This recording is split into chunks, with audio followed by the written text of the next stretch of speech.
तय समय तो पहला क्वारंटीन नोटिस उतारन वाले ते हो सकदी कार्रवाई। वीपी बदनौर दी चेतावनी। हरियाणा के प्रिंसीपल सकत्तर राजेश खुल्लर दे घर बाहरों गायब सी नोटिस। पंजाब च कोरोना कारण चौथी मौत। नया गांव के 65 साला शख्स ने चंडीगढ़ पीजीआई च तोड़िया दम। अज कोई नवा केस नहीं। बीएसएफ के 2 जवान भी क्वारंटीन च। पंजाब च सीएम ते वीवीआईपी सुरक्षा च लगे 1300 जवानों नूं फील्ड च कीता जाएगा तैनात। 31 मार्च नूं रिटायर होने वाले पुलिस मुलाजमां नूं 2 महीने का एक्सटेंशन। कर्फ्यू कारण पंजाब के सारे एंट्री पॉइंट सील। मुल्लापुर ते जीरकपुर बॉर्डर नूं भी पुलिस ने सील किया। कर्फ्यू पास विखा के ही अगे जाण दिता जांदा। निजामुद्दीन मरकज से मौलाना खिलाफ FIR। हजारा के इकट्ठ च फिलहाल 24 लोग कोरोना पॉजिटिव। 9 लोगों की हो चुकी मौत। दिल्ली च हुण तक 97 कोरोना केस। कोरोना वायरस नूं लैके हर जानकारी इस अद्धे घंटे दे विच तुहानूं देवांगे। पंजाब देश दुनिया दे विच की कुछ हालात बने हुए ने, हर जानकारी। सब तो पहला पंजाब दा रुख करते हैं। अज कोई नवा केस दा सामने नहीं आया, पर चौथी मौत कोरोना वायरस कारण पंजाब दे विच हुई है। इस दे नाल कैप्टन सरकार ने की कुछ फैसले लए ने हालातां नूं होर कंट्रोल करन दे लई। देखते हैं पंजाब अपडेट। पंजाब च कोरोना कारण अज चौथी मौत हुई। नया गांव के 65 साला शख्स ने चंडीगढ़ पीजीआई दे विच दम तोड़िया। 30 मार्च नूं ही मृतक की रिपोर्ट पॉजिटिव आई सी। पीजीआई दी डॉक्टर ते एमरजेंसी वार्ड के 40 पैरामेडिकल स्टाफ मैंबर भी क्वारंटीन किए गए ने। डॉक्टरां ते स्टाफ ने एमरजेंसी च नया गांव के मरीज नूं चैक किया सी। पंजाब च कोरोना के कुल 41 मरीज ने। अज कोई नवा मामला सामने नहीं आया। नवा शहर च 19, मोहाली च 7, हुशियारपुर च 6 कोरोना मरीज ने। जलंधर च 5, लुधियाना च 2, अमृतसर ते पटियाला च एक कोरोना पॉजिटिव केस है। पंजाब च हुण तक 1198 लोगों के टेस्ट हुए ने। 1009 लोगों की रिपोर्ट नैगेटिव आई है। 148 लोगों की रिपोर्ट आनी अजे बाकी है। कोरोना के वधदे खतरे नूं देखते हुए कैप्टन अमरिंदर सिंह ने बड़ा फैसला लिया। पंजाब च सीएम ते वीवीआईपी सुरक्षा च लगे 1300 जवान हटाए जाणगे। कैप्टन ने डीजीपी नूं सुरक्षा च कटौती करन दी मंजूरी दे दित्ती है। मुलाजमां नूं फील्ड च लोकां लई तैनात किया जाएगा। इस दे नाल कैप्टन ने 31 मार्च यानी कि अज रिटायर होने वाले पुलिस मुलाजमां नूं एक्सटेंशन दिता है। 31 मई तक ड्यूटी ते बने रहेंगे इस सारे पुलिसकर्मी। इस दे नाल बीएसएफ के 2 कांस्टेबल क्वारंटीन च रखे गए ने। पाकिस्तानी नागरिकां दे कागज चैक करने वाले बीएसएफ कांस्टेबल क्वारंटीन च ने। 29 मार्च नूं 5 पाकिस्तानी नागरिक भारत तो लाहौर गए सी। अटारी वाघा सरहद के जरिए भारत तो पाकिस्तान परते 5 चों 2 लोगों नूं कोरोना है। दोवां नूं लाहौर हॉस्पिटल च दाखिल करवाया गया है। पाकिस्तान अथॉरिटीज़ ने बॉर्डर ते इस दी सूचना दी। कोरोना वायरस तो बचण दे लई सब तो पहला कदम है क्वारंटीन। अगर तुसी विदेश तो परते हो या फिर किसी कोरोना पॉजिटिव मरीज के संपर्क में आए हो या फिर तुहानू सर्दी जुकाम खांसी बुखार है, तुहानू इकल्ले रहना चाहिए है। सब तो दूर किसी ना कॉन्टैक्ट नहीं रखना चाहिए। क्वारंटीन दे विच की कुछ करना चाहिए या क्वारंटीन है कि इस बारे एक्सपर्ट्स दस रहे हैं। सरकार बड़ा अच्छा इस सारे जिन्नी भी आपदा साडे ते पई है उहदे ते बड़ा अच्छा सरकार एक्ट कर रही है और प्रॉपरली प्रिपेयर्ड हैगे ने। द ओनली इशू इज़ कि लोगों को पैनिक नहीं करना चाहिए।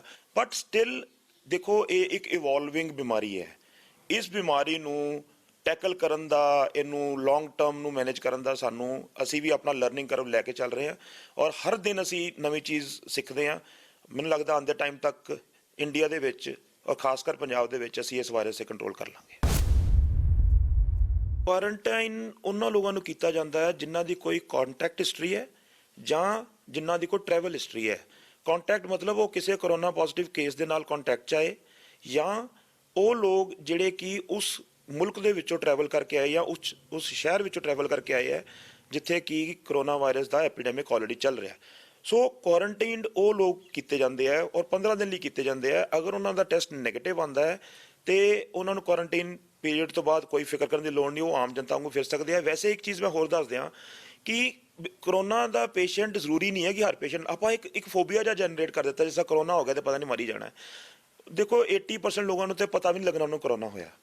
20% ਲੋਕਾਂ ਨੂੰ ਜਿਹਨਾਂ ਨੂੰ ਪਤਾ ਲੱਗੇਗਾ ਕਰੋਨਾ ਹੋਇਆ, ਉਹਨਾਂ ਵਿੱਚੋਂ ਵੀ 20 ਚੋਂ ਮੀਨਸ 19 ਪੁਆਇੰਟ ਸਮਥਿੰਗ ਪਰਸੈਂਟ ਨੂੰ ਨਾਰਮਲ ਰਹਿਣਾ, ਉਹਨਾਂ ਨੇ ਠੀਕ ਠਾਕ ਹੋ ਕੇ ਘਰ ਚਲੇ ਜਾਣਾ।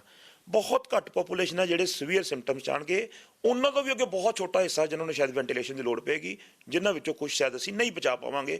ਉਹ ਬਹੁਤ ਘੱਟ ਹੈ। ਇੰਨਾ ਇਹਦਾ ਹਵਾ ਜਨਰੇਟ ਕਰਨ ਦਾ ਮੈਨੂੰ ਕੋਈ ਤੁਕ ਨਹੀਂ ਨਜ਼ਰ ਆ ਰਿਹਾ। ਇਹ ਸਵਾਲ ਹੈ, ਮੈਂ 3-4 ਦਿਨ ਪਹਿਲੇ ਜਾਂ 2 ਦਿਨ ਪਹਿਲੇ ਦੇਖਿਆ ਸੀ ਲੋਕਾਂ ਨੇ 3 ਦਿਨ ਕੁਆਰੰਟਾਈਨ ਕਰਕੇ ਜਾਂ ਲੋਕਡਾਊਨ ਕਰਕੇ ਤੇ ਸੈਲੀਬ੍ਰੇਟ ਕਰਨਾ ਸ਼ੁਰੂ ਕਰਤਾ। ਪਤਾ ਨਹੀਂ ਤੁਸੀਂ ਕੋਈ ਜਿੱਦਾਂ ਜੰਗ ਜਿੱਤ ਲਈ ਹੁੰਦੀ ਹੈ। ਲੋਕਾਂ ਨੂੰ ਹਜੇ ਵੀ ਕੇਅਰਫੁਲ ਰਹਿਣਾ ਚਾਹੀਦਾ ਹੈ। Next 10 to 14 days means till 15th of April ਸਾਡਾ ਅਜੇ ਕ੍ਰੂਸ਼ਲ ਪੀਰੀਅਡ ਹੈਗਾ। ਅਗਰ ਅਸੀਂ ਇਹ 2 ਹਫ਼ਤੇ ਜਿਹੜੇ ਨੈਕਸਟ ਹੈਗੇ ਨੇ, ਇਹ ਅਸੀਂ ਅਗਰ ਠੀਕ ਤਰ੍ਹਾਂ ਕੱਢ ਲਏ, ਫਿਰ ਅਸੀਂ ਇਹ ਪਾਰਸ਼ਲੀ ਜਿਹਨੂੰ ਕਹਿੰਦੇ ਆ ਨਾ ਜੰਗ, ਛੋਟੀ ਜੰਗ ਅਸੀਂ ਜਿੱਤ ਲਈ। ਅਗਰ ਅਸੀਂ ਇਸ ਪੀਰੀਅਡ ਦੇ ਵਿੱਚ ਕੋਈ ਗਫਲਤ ਕਰ ਲਈ, ਜਿਸ ਤਰ੍ਹਾਂ ਅਸੀਂ ਬਾਹਰ ਆਪਣੇ ਆਪ ਨੂੰ ਫ੍ਰੀ ਹੋ ਕੇ ਫਿਰਨ ਲੱਗ ਪੈਂਦੇ ਹਾਂ, ਜਾਂ ਮਾਰਕੀਟ ਵਿੱਚ ਆਉਣਾ ਜਾਣਾ ਸ਼ੁਰੂ ਕਰ ਦਿੰਦੇ ਹਾਂ, ਜਾਂ ਆਪਣੀਆਂ ਪ੍ਰੀਕਾਸ਼ਨਸ ਮੀਨਸ ਜਿਹਨੂੰ ਆਪਣਾ ਗਾਰਡ ਥਰੋ ਕਰਨਾ, ਗਾਰਡ ਡਾਊਨ ਕਰਨਾ ਕਹਿੰਦੇ ਆ, ਮਾਸਕ ਜਿੱਦਾਂ ਤੁਸੀਂ ਪਾਉਂਦੇ ਹੋ ਜਾਂ ਆਪਣੀ ਸੈਨੀਟਾਈਜੇਸ਼ਨ ਰੱਖਦੇ ਹੋ, ਉਹ ਅਗਰ ਨਹੀਂ ਕਰਦੇ, ਅਗਲੇ 15 ਦਿਨ ਸਾਨੂੰ ਸੇਮ ਸ਼ਿੱਦਤ ਦੇ ਨਾਲ ਸਾਰਾ ਕੁਝ ਕਰਨਾ ਪਏਗਾ ਜੇ ਅਸੀਂ ਕਰੋਨਾ ਵਾਇਰਸ ਨੂੰ ਹਰਾਉਣਾ ਹੈ। ਕਿਰਪਾ ਕਰਕੇ ਉਹੀ ਕੁਝ ਜੋ ਤੁਸੀਂ ਪਿਛਲੇ 10 ਦਿਨ ਕਰਦੇ ਰਹੇ ਹੋ ਪਹਿਲੇ ਲੋਕਡਾਊਨ ਤੋਂ ਲੈ ਕੇ ਅਗਲੇ 15 ਦਿਨ, ਉਹ ਲੋਕਡਾਊਨ ਉਸੇ ਤਰ੍ਹਾਂ ਕਰੋ। ਤੁਸੀਂ ਇਸ ਵਾਇਰਸ ਨੂੰ ਬੜੇ ਆਰਾਮ ਨਾਲ ਹਰਾ ਸਕੋਗੇ। ਫਰੰਟਫੁੱਟ 'ਚ ਵੇਲੇ ਇੱਕ ਛੋਟੇ ਜਿਹੇ ਬ੍ਰੇਕ ਦਾ, ਬ੍ਰੇਕ ਦੇ ਬਾਅਦ ਵੀ ਖਬਰਾਂ ਦਾ ਸਿਲਸਿਲਾ ਜਾਰੀ ਰਹੇਗਾ।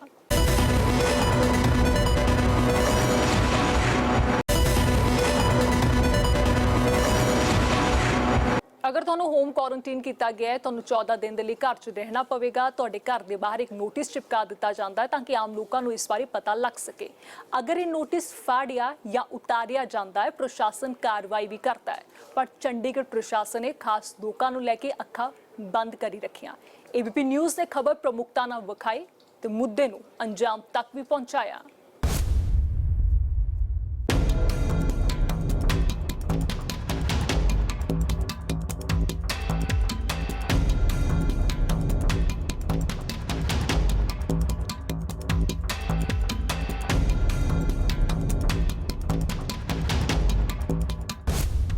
ABP ਨਿਊਜ਼ ਦੀ ਖਬਰ ਨਾਲ ਜਾਗਿਆ ਪ੍ਰਸ਼ਾਸਨ। IAS ਖੁੱਲਰ ਦੇ ਘਰ ਫੇਰ ਲੱਗਾ ਕੁਆਰੰਟੀਨ ਨੋਟਿਸ। ਚੰਡੀਗੜ੍ਹ ਸੈਕਟਰ 16 ਕੋਠੀ ਨੰਬਰ 518। ਮਾਲਕ ਨੇ ਹਰਿਆਣਾ ਦੇ ਪ੍ਰਿੰਸੀਪਲ ਸਕੱਤਰ ਰਾਜੇਸ਼ ਖੁੱਲਰ।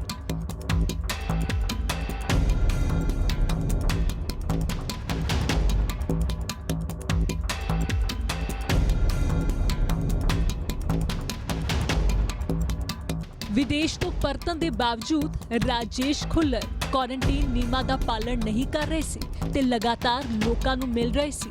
ਇੰਨਾ ਹੀ ਨਹੀਂ, ਉਹਨਾਂ ਦੇ ਘਰ ਦੇ ਬਾਹਰ ਲੱਗਾ ਕੁਆरंटीन नोटिस भी गायब से। मेरी जानकारी के मुताबिक विकास ये 20 मार्च को वापस लौटे हैं और 21 तारीख से जो लिस्ट जारी की गई है क्वारंटीन के लिए, उसमें 21 तारीख से इनका 4 अप्रैल तक का अरसा लिखा गया है। हमने 3 दिन तक, वैसे तो राजेश खुल्लर काफ़ी सुलझे हुए नौकरशाह हैं, लेकिन हमने 3 दिन तक इस चीज़ का इंतज़ार किया। हम लगातार 3 दिन इनके घर विजिट करते रहे। हमें लगा कि हो सकता है किसी सफाई वाले ने गलती से फाड़ दिया हो या कोई और गफलत में हो गया हो और इस पर चंडीगढ़ एडमिनिस्ट्रेशन दोबारा से यहाँ होम क्वारंटीन का नोटिस लगा देगा। लेकिन 3 दिन तक जो लोग आते जाते थे रूटीन में, कुछ बाहर सरकारी गाड़ियाँ भी रुकती थी, हमें नहीं पता अंदर क्या काम होता था क्या नहीं होता था, लेकिन अंदर फाइलें साइन होती थी या नहीं होती थी। वैसे बहुत सारे चार्ज हैं राजेश खुल्लर के पास, कई विभाग हैं उनके पास, तो इस बात का नहीं हमें पता कि अंदर क्या होता था। लेकिन बाहर हमने जो एक्टिविटी देखी और जो हमने सफाई वालों से बात की, 3 दिन तक हम लगातार ये देखते रहे। उसके बाद ये जरूर सामने आया कि ये नोटिस जो है वो जानबूझकर हटाया गया है। ऐसा नहीं है कि इत्तेफाकन हट गया हो, लेकिन चंडीगढ़ एडमिनिस्ट्रेशन जो लोग जानबूझकर नोटिस हटा देते हैं उनके घर के बाहर दोबारा से नोटिस चस्पा कर देते हैं। मैंने ऐसे कई घरों में दौरा किया जहां नीचे का नोटिस फटा हुआ था और ऊपर दोबारा से चिपकाया गया था, लेकिन इस घर पर कोशिश नहीं हुई। जाहिर सी बात है, प्रधान सचिव हैं, चंडीगढ़ प्रशासन ने ये हिमाकत नहीं की होगी कि दोबारा चिपकाएं, लेकिन मुझे लगता है कि खुल्लर साहब को ये चीज समझनी चाहिए कि ये कोई गुनाह नहीं है कि आप होम क्वारंटीन में है, ये कोई गुनाह नहीं है, बल्कि दूसरों लोगों को ये पता लगता है कि आपको होम क्वारंटीन में रखा गया है, तो इस चीज की पालना करनी चाहिए थी। ये एक लापरवाही है। मेरे ख्याल इस लापरवाही को राजेश खुल्लर को तुरंत खत्म करवाना चाहिए। अभी उनके 4 दिन बाकी बचे हुए हैं, तो ये नोटिस दोबारा चस्पा होना चाहिए ताकि बाकी लोगों को पता लग सके।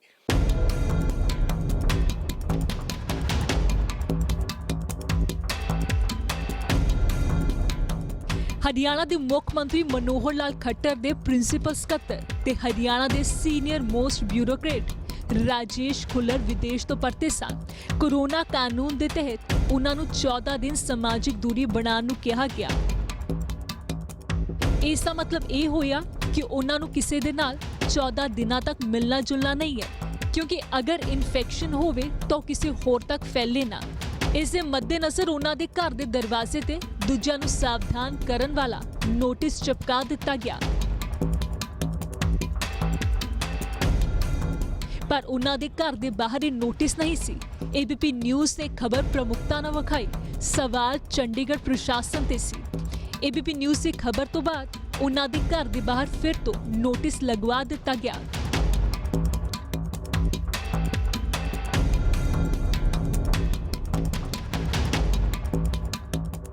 वैसे राजेश खुल्लर तो इलावा कई ऐसे बंगले सन जिथे क्वारंटीन नोटिस सानू गायब दिखिया। खुल्लर साहब के बगल में ही बिल्कुल डीजीपी पंजाब का बंगला भी है, उनका नाम भी इस लिस्ट में शुमार है, लेकिन उनके गेट से भी पोस्टर हटा हुआ था। उसके बाद चंडीगढ़ के होम सेक्रेटरी का बंगला, जो कि हेल्थ सेक्रेटरी भी हैं, उनका भी इस लिस्ट में शुमार था। शायद उनकी बेटी विदेश से आई है, लेकिन HS के बंगले के बाहर हमें नोटिस मिला। हम बाकी तमाम सरकारी बंगले भी चेक करवा रहे हैं। अब मेरा सवाल चंडीगढ़ एडमिनिस्ट्रेशन से है, क्योंकि चंडीगढ़ में जितने भी बंगले हैं, राजधानी 2 राज्यों की है, यहाँ पर तमाम अधिकारी और नेता रहते हैं और चंडीगढ़ प्रशासन की रिस्पॉन्सिबिलिटी बनती है, उनके हेल्थ डिपार्टमेंट की ड्यूटी बनती है कि जहाँ पर वो अपने सफाई कर्मचारी भेज रहे हैं, डॉक्टर भेज रहे हैं, या जिनको उन्होंने होम क्वारंटाइन में रखा हुआ है, उन लोगों के यहाँ नोटिस चस्पा है या फट गए, ये सुनिश्चित करना उनकी रिस्पॉन्सिबिलिटी है। चंडीगढ़ एडमिनिस्ट्रेशन क्या कर रहा है?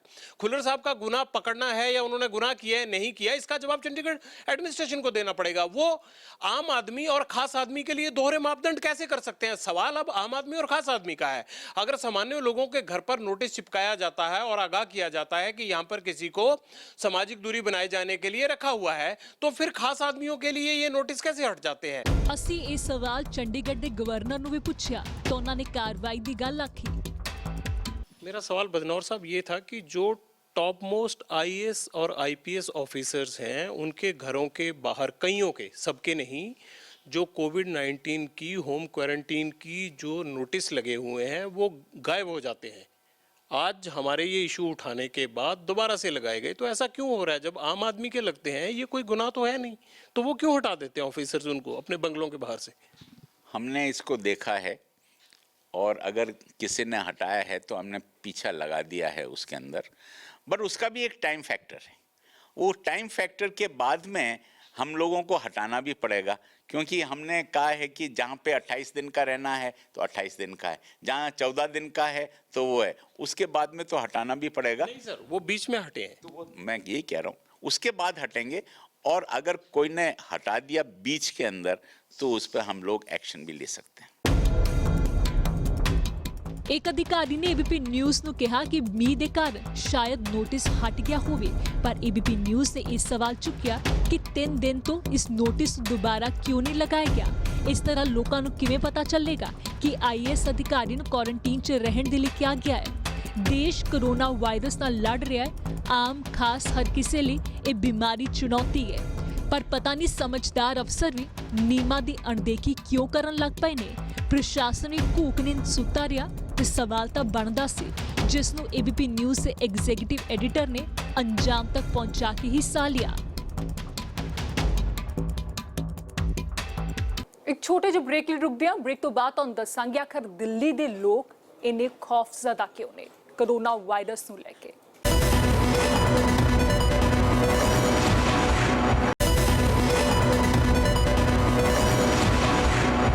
ਕੋਰੋਨਾ ਵਾਇਰਸ ਨੂੰ ਲੈ ਕੇ ਦੇਸ਼ ਦੁਨੀਆ ਦੇ ਵਿੱਚ ਡਰ ਦਾ ਮਾਹੌਲ ਹੈ, ਪਰ ਦਿੱਲੀ ਦੇ ਲੋਕ ਹੁਣ ਕੁਝ ਜ਼ਿਆਦਾ ਹੀ ਸਹਿਮ ਗਏ ਨੇ। ਇੱਕ ਗੈਦਰਿੰਗ ਨੂੰ ਲੈ ਕੇ ਜੋ ਨਿਜ਼ਾਮੂਦੀਨ ਹੋਈ, ਹਜ਼ਾਰਾਂ ਲੋਕਾਂ ਦਾ ਇਕੱਠ ਸੀ, ਇਹਨਾਂ ਵਿੱਚੋਂ ਤਕਰੀਬਨ 24 ਲੋਕ ਪੋਜ਼ਿਟਿਵ ਨੇ, ਕਈ ਹੋਰਾਂ ਦਾ ਟੈਸਟ ਹੋ ਰਿਹਾ ਹੈ। ਸਵਾਲ ਇਹੀ ਉੱਠ ਰਿਹਾ ਹੈ ਕਿ ਅਗਰ ਇੰਨੀ ਸਖਤੀ ਸੀ, ਪੂਰੇ ਦੇਸ਼ ਦੇ ਵਿੱਚ ਲੋਕਡਾਊਨ ਹੈ, ਫਿਰ ਇੰਨੇ ਲੋਕ ਕਿਵੇਂ ਇਕੱਠੇ ਹੋ ਗਏ?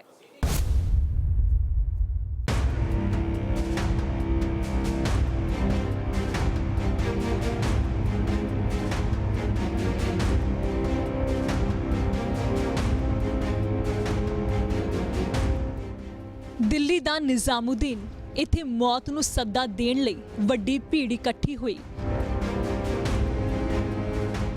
ਦੇਸ਼ ਦੇ ਵੱਖ-ਵੱਖ ਹਿੱਸਿਆਂ ਤੋਂ ਨਹੀਂ ਬਲਕਿ ਦੁਨੀਆ ਦੇ 12 ਤੋਂ 15 ਮੁਲਕਾਂ ਦੇ ਲੋਕ ਆਏ ਸਨ।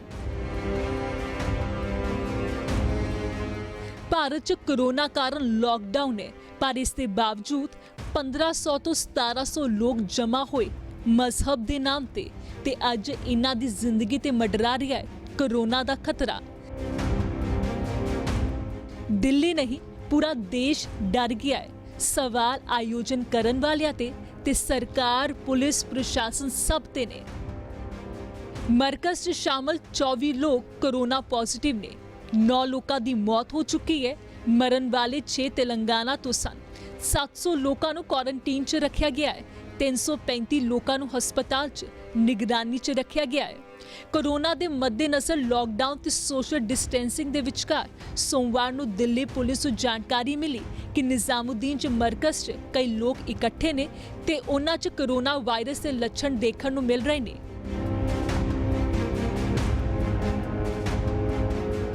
एक खबर मिलते ही पुलिस ने इलाके नूं घेर लिया। हुण इन्हां लोकां दी जांच की जा रही है।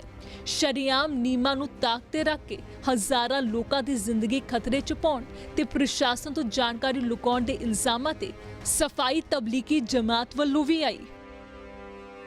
ये हमारी जो संवेदनशीलता ही है कि आज यहाँ पर सिर्फ 1000 लोग हैं। अगर हम इसको नहीं लेते सीरियसली तो यहाँ पर और भी ज्यादा लोग हो सकते थे। यहाँ पे जगह नहीं होती, यहाँ पर लोग सीढ़ियों पर भी लेटे हुए होते हैं, यहाँ पर बाहर भी लोग होते हैं, इतनी यहाँ पर भीड़ होती है। तो हमने इसको वक्त रहते हुए इसको रेस्ट्रिक्ट किया है, लोगों को नहीं आने दिया है, इसलिए बहुत कम लोग हैं ये जी। लेकिन आप अफसोस जताते हैं? अफसोस, मुझे दुख है। मैंने पहले ही आपको शुरुआत में ही कहा इतनी मौतें हुई सर, उस पे आप क्या माफी यहाँ मांगी? पर जो मुस्लिम्स में आपको देखेंगे मोस्ट डिसिप्लिन्ड जो सिटीजन्स हैं कि आप बस में चढ़ जाइए, खड़े हैं तो खड़े हैं, किसी से झगड़ा नहीं करते, लाइन से चलते हैं। यहाँ पर कोई प्रशासन का आदमी है, थाना है, आप पूछिए इनसे, इनको कितनी यहाँ कोशिश करनी पड़ती है। की बड़ी इज्जत है, यस, पूरी दुनिया में इज्जत है, जी। देश में इज्जत है। लेकिन इस वक्त जो घटना सामने आई है, उसको लोग आपसे माफी की अपील मांग कर रहे हैं। हमें कि दुख है। जमात माफी मांगे कि सोशल ये तो डिस्टेंसिंग का मजाक उड़ाया उन्होंने। देखिए ये पूरी दुनिया में हो रहा है, हमने किसी का मजाक नहीं उड़ाया। ये बिल्डिंग काफी बड़ी है। यहाँ पर मैंने आपको बार बार कहा है, यहाँ पे लोगों को अकोमोडेट किया जा सकता है, आइसोलेट भी किया जा सकता है। आज इतने लोगों को यहाँ पे आइसोलेट भी किया जा सकता है। वो हमने उनसे जाके बात रखी कि भाई हमारे लिए कोई बसों का आप इंतजाम कर दें ताकि हम इसे मजमे को यहाँ से हटा दें, रवाना कर दें इसको। तो ये हमारी बात चल ही रही थी। तो इतने में रात में फिर ये पूरा संपूर्ण लॉकडाउन हो जाता है। अब वो उन्होंने कहा कि भाई हमारे पास तो इसकी अथॉरिटी नहीं है, आप एसडीएम साहब से या डीएम साहब से इसका जो है कॉन्टैक्ट करें। तो उसके लिए हमने उनसे कॉन्टैक्ट किया। उन्होंने कहा कि आप हमें, हमारे पास बसों का नहीं है, आप हमें कोई भी अपनी जो है बसों की कोई फहरिस्त या ड्राइवरों का उनका नंबर दे दें। तो हमने पूरी 17 बसों की फहरिस्त और उनके ड्राइवर्स, उनके नंबर्स, पूरी डिटेल पूरी लिखत में उनको वहाँ पे पेश की। तो उन्होंने कहा कि अभी फ़िलहाल हम इसको नहीं दे सकते आपका, क्योंकि ये जो मजमा है ये ऑल ओवर इंडिया का है, हम इसको कैसे इस तरह की परमिशन दे दें, आप इसे मजमे को भेजेंगे। हमने कहा हमारे पास थाने का प्रेशर है और मुस्तकिल इसका एक ये है कि भाई इसे मजमे को यहाँ से हटाइए। अब हम क्या करें? उन्होंने कहा कि हम एसएचओ साहब को फ़ोन कर देंगे और इसके साथ साथ जो है डीसीपी को भी फ़ोन कर देंगे, वो आपको इस तरह से कोई परेशानी नहीं करेंगे और वो आपको कोऑपरेट करेंगे।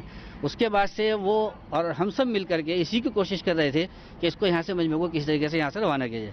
जब रात में ये हो जाता है, अब उसके बाद कोई रास्ता नहीं बचा, तो अब उसमें जो है बराबर WHO की टीम, CDMO की टीम और इधर से हमारे थाने वाले, इधर से हमारे SDM साहब, ये सब की कोशिश थी। लेकिन आगे कुछ सेंटर इस तरह के शायद नहीं थे, कोई तैयारी नहीं थी कि जहां उनको भेजा जाए। ये लोग भी अपनी तौर पर कोशिश करते रहे, हम भी कोशिश करते रहे। हमारा तो सुबह रात दिन एक है यहाँ पर कि किसी तरीके से मजमा यहाँ से जो सोशल डिस्टेंस है हम नहीं रख पाएंगे। हम अगर उसको मजमे को बाहर लाके खड़ा करते तो उसको कौन लेगा, उसको कौन कहाँ भेजें। तो इस तरीके से बराबर यहाँ से प्रशासन की तरफ से भी कोशिश चलती रही, हमारी भी कोशिश होती रही, लेकिन कोई इस तरह का फौरी तौर पर एक बड़े स्केल पर उसका रेस्क्यू नहीं हो सका या उसकी जगह कोई तरतीब नहीं बन सकी। अब उसके बाद जा करके ये थोड़ा थोड़ा करके फिर उसके बाद राजीव गांधी हॉस्पिटल में फिर जाना शुरू हुआ आपके यहाँ? ये हमारा जो पहला बैच गया है, समझ लो कि 3 दिन पहले, उसके अंदर जो उन्होंने कहा कि पहले आप हमें वो फहरिस्त दीजिए उसमें से जो जिनको नज़ला खांसी बीमार है। तो तकरीबन 32 लोग थे जिनको राजीव गांधी आयुर्विज्ञान जो हॉस्पिटल है शाहदरा के अंदर, उसमें उनको शिफ्ट किया गया।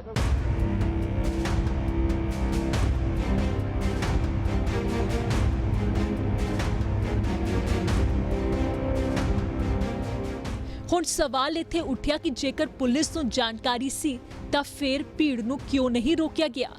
ਕਿਉਂਕਿ ਭੀੜ ਤੇ ਕੋਰੋਨਾ ਵਾਇਰਸ ਵਿਚਕਾਰ ਸਰਕਾਰ ਦੇ ਵੱਡੇ ਹੁਕਮ ਆ ਚੁੱਕੇ ਨੇ। 13 ਮਾਰਚ ਨੂੰ ਹੁਕਮ ਆਇਆ ਕਿ 200 ਤੋਂ ਜ਼ਿਆਦਾ ਲੋਕ ਜਮ੍ਹਾਂ ਨਹੀਂ ਹੋਣਗੇ। 16 ਮਾਰਚ ਨੂੰ 50 ਤੋਂ ਜ਼ਿਆਦਾ ਲੋਕਾਂ ਦੇ ਇਕੱਠਾ ਹੋਣ ਤੇ ਪਾਬੰਦੀ ਲਗਾ ਦਿੱਤੀ ਗਈ। 19 ਮਾਰਚ 20 ਲੋਕਾਂ ਦੇ ਜਮ੍ਹਾਂ ਹੋਣ ਤੇ ਬੈਨ ਲੱਗਿਆ। 21 ਮਾਰਚ 5 ਲੋਕਾਂ ਦੇ ਜਮ੍ਹਾਂ ਹੋਣ ਤੇ ਰੋਕ ਲੱਗੀ। 22 ਮਾਰਚ ਪੀਐਮ ਦੀ ਅਪੀਲ ਤੇ ਜਨਤਾ ਕਰਫਿਊ ਤੇ 22 ਮਾਰਚ ਨੂੰ ਹੀ ਦਿੱਲੀ ਸਰਕਾਰ ਨੇ 31 ਮਾਰਚ ਤੱਕ ਲੋਕਡਾਊਨ ਦਾ ਹੁਕਮ ਦਿੱਤਾ। ਇਨ੍ਹਾਂ ਹੁਕਮਾਂ ਦੇ ਬਾਵਜੂਦ 5 ਜਾਂ 10 ਨਹੀਂ ਹਜ਼ਾਰਾਂ ਦੀ ਭੀੜ ਇਕੱਠੀ ਹੋਈ। ਜਮਾਤ ਦੇ ਵਿੱਚ ਤਾਮਿਲਨਾਡੂ ਦੇ 501 ਲੋਕ ਸਨ, ਉੱਤਰਾਖੰਡ ਦੇ 34, ਉੱਤਰ ਪ੍ਰਦੇਸ਼ ਦੇ 156, ਪੱਛਮ ਬੰਗਾਲ ਦੇ 73। ਇੱਕ ਆંકੜੇ ਦੇ ਮੁਤਾਬਿਕ ਨਿਜ਼ਾਮੂਦੀਨ ਸਥਿਤ ਜਮਾਤ ਦੇ ਮਰਕਜ਼ 'ਚ 15 ਦੇਸ਼ਾਂ ਤੋਂ ਲੋਕ ਆਏ ਸੀ। ਇਸ ਵਿੱਚ ਇੰਡੋਨੇਸ਼ੀਆ, ਮਲੇਸ਼ੀਆ, ਸ਼੍ਰੀਲੰਕਾ ਸਣੇ ਕਈ ਦੇਸ਼ ਸ਼ਾਮਿਲ ਨੇ। ਇਸ ਵਿੱਚ ਸਭ ਤੋਂ ਜ਼ਿਆਦਾ ਗਿਣਤੀ ਇੰਡੋਨੇਸ਼ੀਆ ਤੋਂ ਆਏ ਲੋਕਾਂ ਦੀ ਸੀ। ਸੂਤਰਾਂ ਦੇ ਮੁਤਾਬਕ 800 ਲੋਕ ਇੰਡੋਨੇਸ਼ੀਆ ਦੇ ਮਰਕਜ਼ 'ਚ ਠਹਿਰੇ ਸਨ। ਹੁਣ ਇਹਨਾਂ ਦੀ ਜਾਂਚ ਸ਼ੁਰੂ ਹੋ ਗਈ ਹੈ।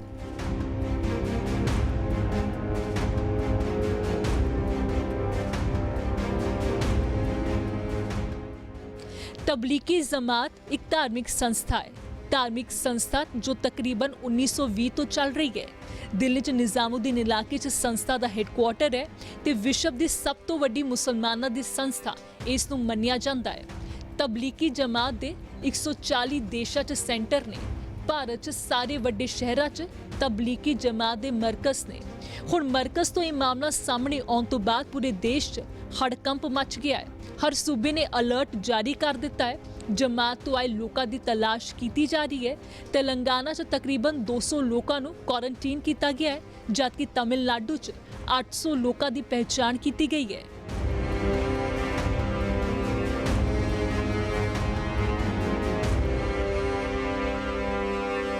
ਕੋਰੋਨਾ ਵਾਇਰਸ ਦੇ ਭਾਰਤ ਦੇ ਵਿੱਚ ਵੀ ਲਗਾਤਾਰ ਮਾਮਲੇ ਵਧਣੇ ਸ਼ੁਰੂ ਹੋ ਗਏ ਨੇ। ਹਾਲਾਂਕਿ ਪੂਰੀ ਕੋਸ਼ਿਸ਼ ਕੀਤੀ ਜਾ ਰਹੀ ਹੈ ਇਸ ਤੇ ਕੰਟਰੋਲ ਕਰਨ ਦੀ। ਤੁਹਾਨੂੰ ਦੱਸਦੇ ਹਾਂ ਭਾਰਤ ਦੇ ਵਿੱਚ ਅੱਜ ਕਿੰਨੇ ਮਾਮਲੇ ਸਾਹਮਣੇ ਆਏ, ਹੁਣ ਤੱਕ ਕਿੰਨੇ ਮਰੀਜ਼ ਨੇ ਤੇ ਦੁਨੀਆ ਦੇ ਵਿੱਚ ਸਭ ਤੋਂ ਜ਼ਿਆਦਾ ਕੋਰੋਨਾ ਦੇ ਕੇਸ ਕਿੱਥੇ ਨੇ ਤੇ ਕਿੱਥੇ ਹੋਈਆਂ ਨੇ ਸਭ ਤੋਂ ਜ਼ਿਆਦਾ ਕੋਰੋਨਾ ਕਾਰਨ ਮੌਤਾਂ।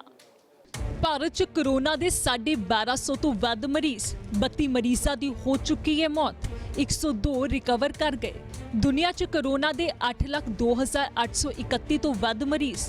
ਕੋਰੋਨਾ ਨਾਲ 39,020 ਤੋਂ ਵੱਧ ਲੋਕਾਂ ਦੀ ਹੋ ਚੁੱਕੀ ਹੈ ਮੌਤ। ਅਮਰੀਕਾ 'ਚ ਕੋਰੋਨਾ ਦੇ ਸਭ ਤੋਂ ਵੱਧ ਮਰੀਜ਼।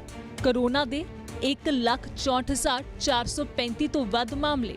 ਇਟਲੀ 'ਚ ਕੋਰੋਨਾ ਦੇ 1,17,39 ਕੇਸ। ਸਪੇਨ 'ਚ 94,417 ਮਰੀਜ਼। ਚੀਨ 'ਚ 81,518 ਕੇਸ। ਕੋਰੋਨਾ ਕਾਰਨ ਸਭ ਤੋਂ ਵੱਧ ਮੌਤਾਂ ਸਪੇਨ ਦੇ ਵਿੱਚ ਹੋਈਆਂ ਨੇ। ਸਪੇਨ 'ਚ ਕੋਰੋਨਾ ਕਾਰਨ 8,179 ਤੋਂ ਵੱਧ ਮੌਤਾਂ। ਇਸੇ ਦੇ ਨਾਲ ਫਰੰਟਫੁੱਟ ਚਾਰਜ ਦੇ ਲਈ ਇੰਨਾ ਹੀ। ਆਪਣਾ ਧਿਆਨ ਰੱਖੋ, ਘਰ ਦੇ ਵਿੱਚ ਰਹੋ ਕਿਉਂਕਿ ਸਾਵਧਾਨੀ ਹੀ ਬਚਾਏ। ਫਿਲਹਾਲ ਮੈਨੂੰ ਦਿਓ ਇਜਾਜ਼ਤ ਤੇ ਦੇਸ਼ ਦੁਨੀਆ ਦੇ तमाम ਖਬਰਾਂ ਲਈ ਦੇਖਦੇ ਰਹੋ ABP ਸਾਂਝਾ।